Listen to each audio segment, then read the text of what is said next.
বিসমিল্লাহির রহমানির রহিম। আসসালামু আলাইকুম। মাই স্পাইসি কিচেন লাইফ চ্যানেলটিতে আপনাদের সবাইকে স্বাগত জানাচ্ছি। আমি ফারজানা হোসেন। আজকে নতুন একটি এপিসোড নিয়ে এসেছি আমি। এপিসোডটি কিন্তু খুবই ছোট, তাই ভিডিওটি কেউ স্কিপ করবেন না। ভালো লাগলে লাইক, কমেন্ট এবং শেয়ার, সাবস্ক্রাইব করবেন। তো কড়াইতে আমি তেল গরম করে এখানে আমি গোটা গরম মশলা দিয়েছি, খুবই পরিমিত, আর দিলাম পেঁয়াজটা সুন্দর করে আমি ব্রাউন করে ভেজে নেব।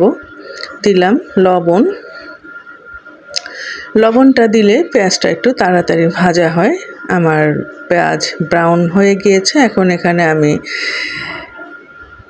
কেটে ধুয়ে পরিষ্কার করে রাখা 1 কেজি পরিমাণ চিকেন নিয়েছি, খুব ভালোভাবে ভেজে নিচ্ছি। সাথে দিয়ে দিলাম একটু ঘি, যেন খুব সুন্দর একটা স্মেল আসে। খুব সুন্দর করে আমি মাংসটা ভেজে নেব। মাংসটার কালার চেঞ্জ হওয়া পর্যন্ত দেখুন, আমি ভাজতে ভাজতে মাংসটার কালারটা চেঞ্জ হয়ে গিয়েছে। এখন আমি এখানে আদা রসুন বাটা একসাথে দিয়ে দিচ্ছি। আমি এখানে আদা রসুন একসাথে পেস্ট করে নিয়েছি, সেটাই দিলাম। খুব সুন্দর করে এটা আবার ভেজে নেব, কাঁচা স্মেলটা চলে যাওয়া পর্যন্ত। খেয়াল রাখতে হবে যেন প্রত্যেকটা মশলার খুব সুন্দরভাবে ভাজা হয়, মানে কষানো হয়।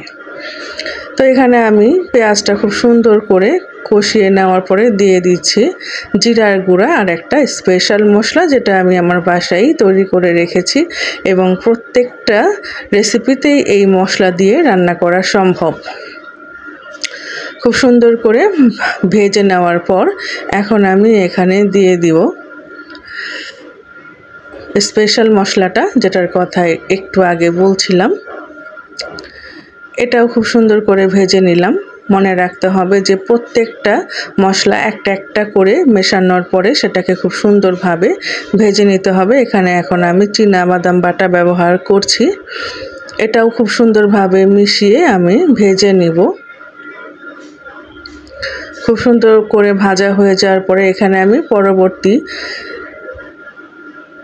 মশলাটা ব্যবহার করব। সেটা হচ্ছে আমি এখানে কাজু আর কিশমিশ আর কাঠবাদাম একসাথে পেস্ট করে নিয়েছি। মনে রাখবেন, কাজু, কিশমিশ আর কাঠবাদামটা একসাথে বেটে এখানে দিয়ে দিলাম। আর দিয়ে দিলাম একটুখানি লেবুর রস।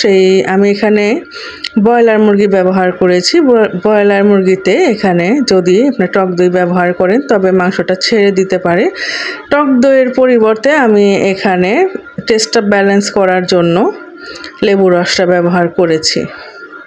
খুব ভালোভাবে আবার কষিয়ে নিচ্ছি। মোটামুটি এখানে সমস্ত মশলাই চলে গিয়েছে। এখন দিয়ে দিলাম সামান্য একটু মরিচের গুঁড়া। এখানে কিন্তু হলুদের ব্যবহার হবে না। আবার এটা খুব ভালোভাবে আমি মিশিয়ে নিচ্ছি। খুব সুন্দর একটা অ্যারোমা এখান থেকে এখন আমি পাচ্ছি। তো এখানে এখন আমি দিয়ে দেব কয়েকটা কাঁচামরিচ। ঠিক এভাবেই সুন্দরভাবে প্রত্যেকটা স্টেপে স্টেপে একটা একটা করে মশলা দেবেন আর খুব ভালোভাবে ভেজে নেবেন। ভাজতে ভাজতে দেখবেন যে আপনার চিকেনটা খুব ভালোভাবে রান্না হয়ে যাবে। এখন এখানে দিয়ে দিচ্ছি আমি 1 কাপ দুধ। এখানে আমি গুঁড়া দুধ গুলে ব্যবহার করেছি। আপনারা ইচ্ছা করলে এখানে ঘন গরুর দুধ, লিকুইড দুধটাও ব্যবহার করতে পারেন, কোনো সমস্যা নেই। প্রয়োজনে আপনারা এটাকে আরও রিচ করার জন্য একটু মালাই ব্যবহার করতে পারেন, তবে আমি এখন এখানে মালাইটা ব্যবহার করছি না। আর একটু কাঁচা মরিচ আপনারা বেটে দিতে পারেন, কিন্তু আমার বাচ্চারা খাবে সেই জন্য সেটা আমি স্কিপ করেছি।